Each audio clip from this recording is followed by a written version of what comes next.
Hey, I'm a bit bored. Do you guys want to, like, launch a nuke or something?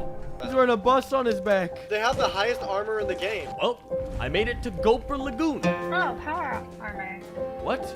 I don't quite understand yet, but I'm sure I'll find out very soon. What in the world is that? All right, let's fight, Jim. You guys want to know why I'm so angry? You want to know why you need to get off my lawn? Diabolical. Well, they did it. They put a battle pass in Fallout 76. April 8th of 2007? You got your dunce cap? Is that a dunce cap? Beverage that teleports you across the map to a random location to new players. What do you see? Describe what you are seeing right now. I see colors. These guys, hey, aren't you guys supposed to be tough? Well, that worked pretty well.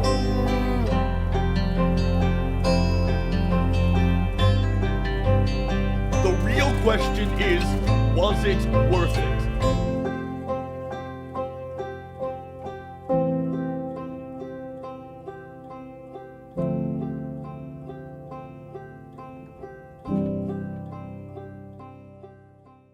Well, here we are, folks. 3 years into Fallout 76's life cycle. It's been a rough journey, just an absolute roller coaster. We went from an impressively awful launch to an entire year of weird content updates to a battle royale, and then to nearly 7 months of delay for NPCs to arrive in the game, to then actually a really solid game. But after these 3 years, you gotta wonder, where is this game going? Alright, so I've been on this train since the Xbox exclusive beta, where the tears of Fallout fans flowed like the never-ending and ambiguous mystery that is the downpour of...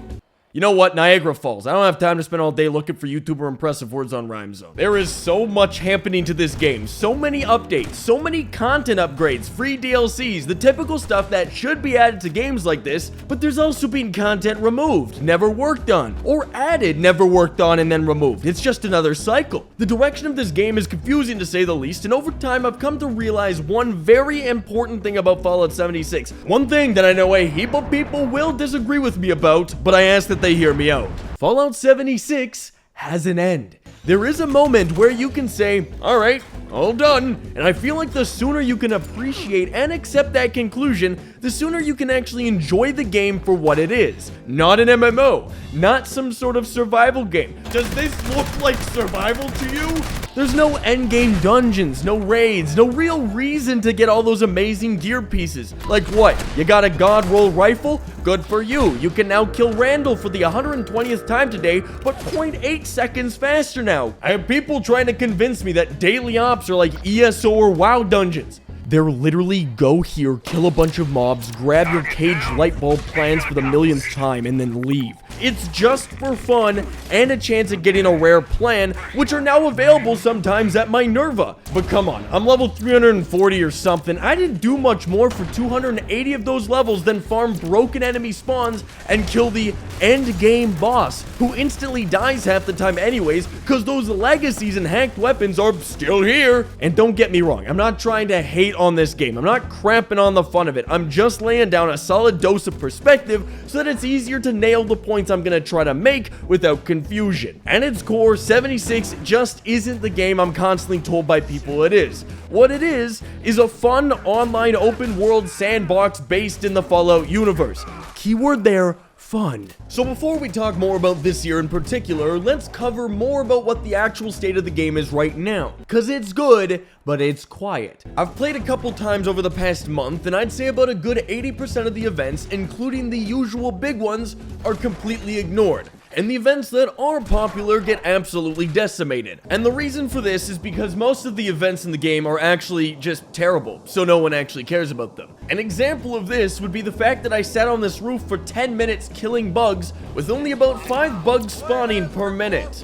No one came, and I sat there all by myself. In terms of bugs and glitches, they've actually fixed a lot of them. I've had a couple of daily ops runs fail because the progress just stopped going, or the occasional enemies doing weird stuff, but they've cleaned up the game nicely. And hacked weapons, they're finally getting dealt with. Slowly, mind you, but they are. And, you know, I know I'm gonna say this and immediately the game's gonna get filled up with hacked weapons again or something, but I've been hanging on to a few. I bought a couple, I've gotten given a couple, literally never knew they were hacked until well, the Scorched Beast Queen died instantly to them. So I hung them up on my wall, and they've been there just as a symbol of hope that one day they might just disappear or something. Well, instead of that, they ended up just taking off the broken effects, so it's nice to see some progress on that for a change. Basically, long story short, the game is in a very good place for new players to hop in. It's still an absolute dead-end stop for endgame players, but I asked around in game just to see what people thought, and the usual response was either, I'm bored and I want content, or, will there ever be endgame content? Which, well, sparked the controversial conversation that maybe the game wasn't intended to be played in that way, which then ended up in a midlife crisis but in Fallout 76. I don't see a whole lot of new players jumping in, but when I do, they seem to be having the best time because they are jumping into all of that content introduced over the past couple of years. And man, do I envy them because they are getting a pretty dang polished first experience of the game. But let's talk about that year 3, because it was like looking for a Big Mac in the Sahara. At the 2-year point, I still believe that was where Fallout peaked. Wastelanders dropped, adding a solid 10 to 20 hours worth of content to play through, grind, NPCs to talk to so that you could fill that lonely void that somehow isn't fulfilled through the real players in the game strangely. They brought in the balancing changes, so now everything scales perfectly, making all those useless low-level areas useful to high-level players. Seasons were added, a free battle pass, so now there was a reason to all these previously pointless things. They added in another nuke spawn boss, the Wendigo Colossus guy, and where we left off, the Brotherhood of Steel questline was just on its way. That's a solid year, man, especially considering it's all free content. And then we have this year. You hear that? Those are frogs. Or crickets, or something. I don't know. I haven't edited the audio yet, so I'm assuming that's what you're hearing right now. It's been a very quiet year.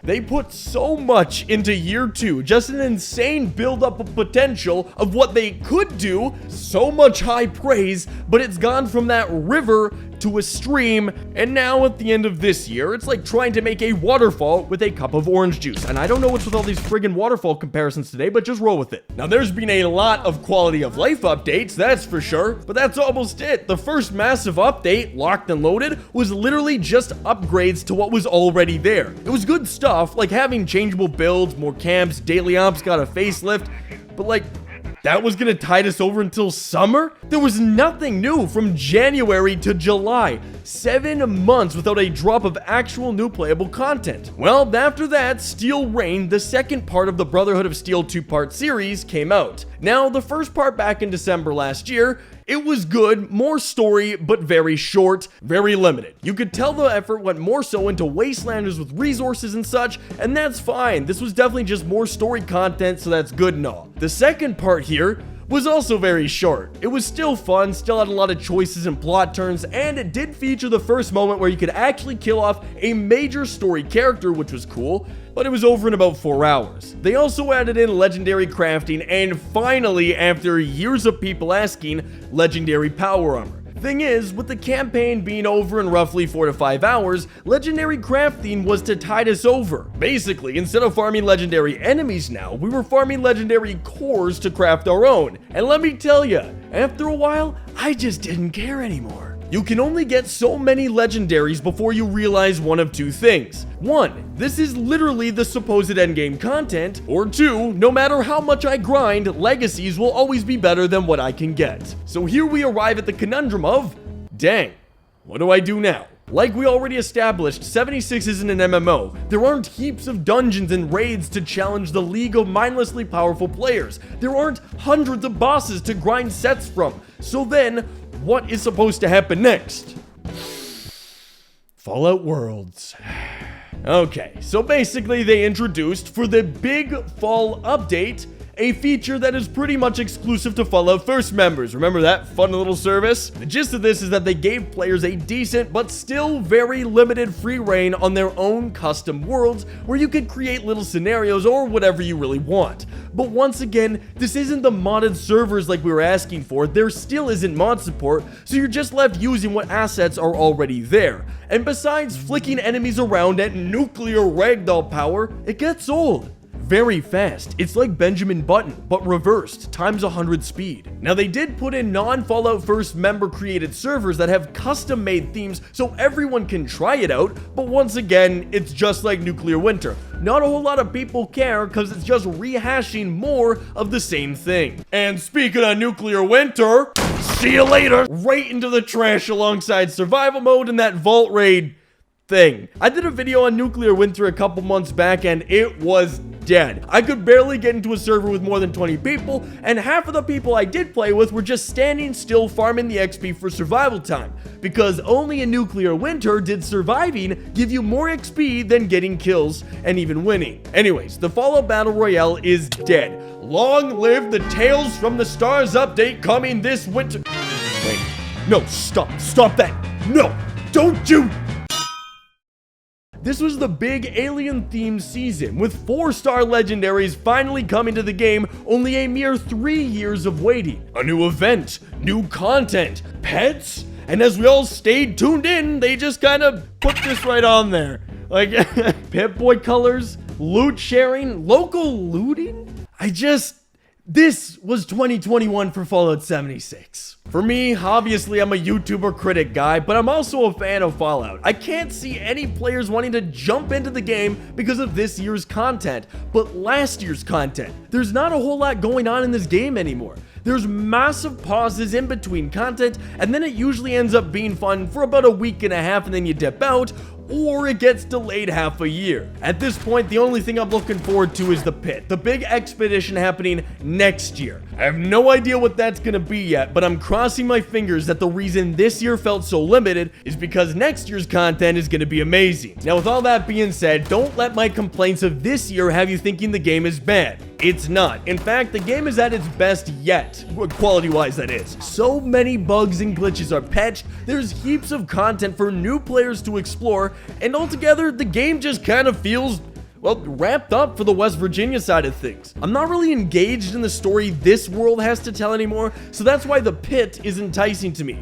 After that, I just want to see a new Fallout game, one that goes so far away from what this game was. I want to see that fancy new RPG with all the new gameplay, graphics, mechanics, and replayability. You know what I want to see? A Fallout game taking weapon and combat mechanics from Tarkov. Now that'd be a crazy time. Imagine having a fat man jam on you. There's the content. The fact that myself, alongside a ton of you, still go back to New Vegas and 4 pretty much once a month says a lot about how those games have really stood the test of time. Year 2 of Fallout 76 was good, but this third year was an absolute drought of content. What content did come out was very good, don't get me wrong, but just not enough. There were too many small incremental changes that were made to be the main focal point of an update. Like, look at this. None of this is gonna make me want to play for more than a day. This is just more of what we already have for, I don't know, small patches, aim assist, a new battle pass. I do look forward to seeing what the 4th year will bring, and the pit looks promising, but besides that,